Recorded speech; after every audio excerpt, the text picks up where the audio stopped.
Hello, I'm Miranda Kahn. And I'm John Bachman. Coming up today here on Newsmax Now. Army researchers make a mistake with anthrax, how it happened, and what's being done to protect others from exposure. And Vladimir Putin blasting the United States for meddling in FIFA's affair, why he says America wants to ruin Russia's World Cup in 2018, and see why it may actually help his approval ratings. And Carly and Hillary are both talking down in South Carolina, but only one is talking about the other. Is this a winning strategy for a GOP challenger? Plus, we have the latest poll numbers. That's all coming up this hour right here on Newsmax Now.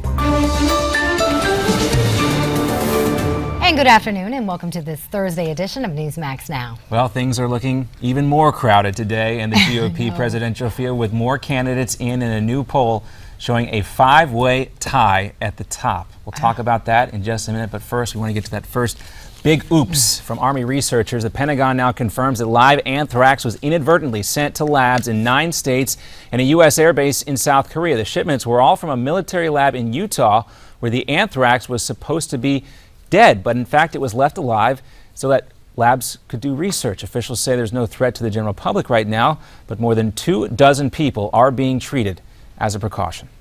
One thing we can say for certain on the Republican side of the presidential race is there's no front runner. A new Quinnipiac poll shows 5, yes 5, as you just heard John say, candidates tied for the lead: Jeb Bush, Ben Carson, Mike Huckabee, Marco Rubio, and Scott Walker. The same poll also says only 2 candidates, Rubio and Rand Paul, even come close to Hillary Clinton right now. They are within about 4 points of the former First Lady.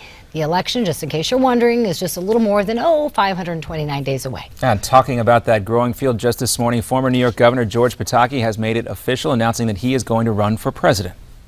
The question is no longer about what our government should do, but what we should do about our government, about our divided union, about our uncertain future.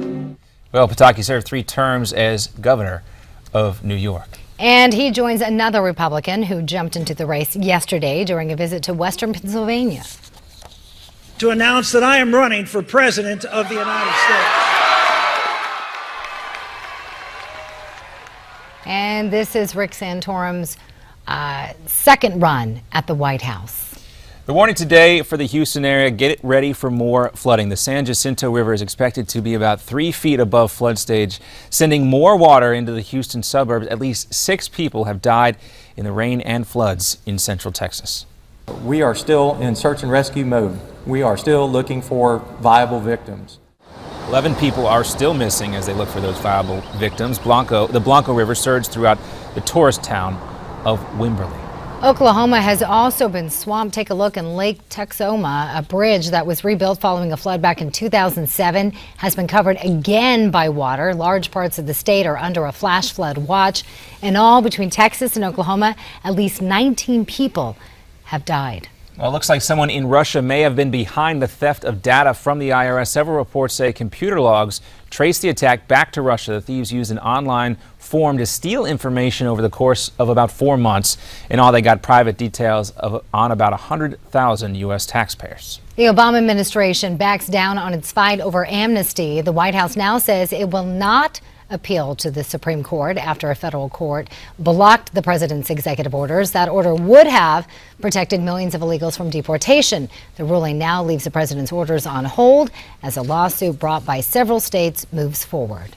The world's richest man is not worried about a nuclear war as much as he is about a virus. Bill Gates, in an interview with Vox Media, says he thinks the chances of a nuclear war are pretty low, but he believes there's a chance of a widespread epidemic, and that chance is better than 50-50. He says a model constructed by his Bill and Melinda Gates Foundation shows a devastating disease could spread rapidly around the world thanks to how quickly everyone travels.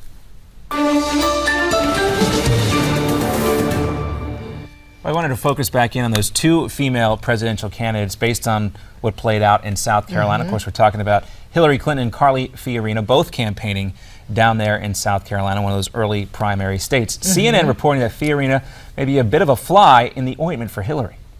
First, the former Hewlett-Packard chief executive popped up outside of the Marriott Hotel where Clinton was just about to kick off a campaign event, offering to take questions from the press since Clinton won't do so.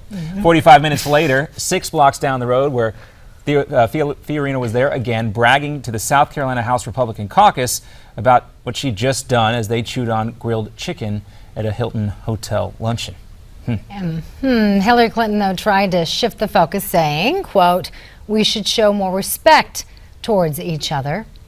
So do you think that's one of the benefits to the GOP of having Carly Fiorina in the race? And Oh, absolutely. You know, looking at those poll numbers that we just reported from Quinnipiac, she's down at 2%. I would assume that if she continues this path, her poll numbers will start to tick up. She went down there to South Carolina. This is strategic. Of course, everything is strategic. It's a presidential race, but she was out there in front taking questions and bring it on. I got nothing to hide here. And also, she went on MSNBC, and we'll play this a little bit later, to talk to Andrea Mitchell. And Andrea Mitchell from MSNBC has been on the campaign trail trying to get interviews with Hillary. Hillary will not do these. So she wants to be right there going, see, look, she won't talk to you, but I will. Exactly. Yeah. Exactly. And she takes on Hillary Clinton on very specific issues. She's very firm about what she says. It's been consistent with what she said in the 2012 campaign when she was a very strong surrogate for Mitt Romney. So, you know, I think we're going to see some movement in the poll numbers from Carly Fiorina. I think I'm just happy to see two women on both parties joining the presidential race. That makes me excited. Yeah. So Hillary Clinton talking about hair color. That was a big soundbite yesterday. Carly Fiorina talking specifically about what she would do to combat ISIS, talking specifically in the past about how she would handle the situation. Was that a dig? with Was that a dig at Hillary for talking about hair color? Well, not so much. I mean, it's fine if she wants to talk about hair color, but she also needs to talk about the specific issues, right? Like this trade deal. Bernie Sanders is calling out Hillary Clinton on this trade deal, saying, "Look, I'm against this. The president is for it." Whose side are you on, Hillary? We haven't really heard a good answer from her on that. She has talked about her strategy for ISIS. Of course, she doesn't want to talk much about it because she voted to go into Iraq in the 2003. So, you know, this is why the Clinton camp is not taking questions from the media, because these are the types of questions that are going to come up. But and she knows she's going to. I don't know if she in the past the strategy from the Clinton camp has been to have to answer questions. Deny access, and that's what I'm talking about. They will try to control the message. They will try to control these events. You see Hillary Clinton talking to everyday folks at these bakeries and at these cafes, but the cameras are far away. They can only pick up these little anecdotes she's sharing with the everyday people, but she is not standing there. They're controlling the information flow. And you'd expect that, but you know, I think even though it has worked in the past for Hillary Clinton, I don't know if it's going to work again. It's still very, very, very early on, and I think she's going to try to hold out as long as she can and control that information flow for as long as she possibly can, but eventually she's going to have to answer those questions. Well, let's take a listen to Carly Fiorina down there in South Carolina. We have a clip for you. Okay. I come from a world where titles are just titles and talk is just talk. You know, it's only in politics where titles and words mean a lot. In the rest of the world, it's actually about what have you done? Actions speak louder than words. People want to know, are your words and your actions consistent, and are they consistent over time? You know, again, there are these stories out there about Carly Fiorina and the layoffs at Hewlett-Packard and She's getting a lot of heat and the from former that. staffers who feel like they weren't paid properly, weren't paid at all. That stuff is going to come out, but she is out there ready to answer those questions. There are things about Hillary's past that reporters want to ask her, and she is not out there in the street corner taking those questions. But she doesn't have the history that Hillary Clinton has.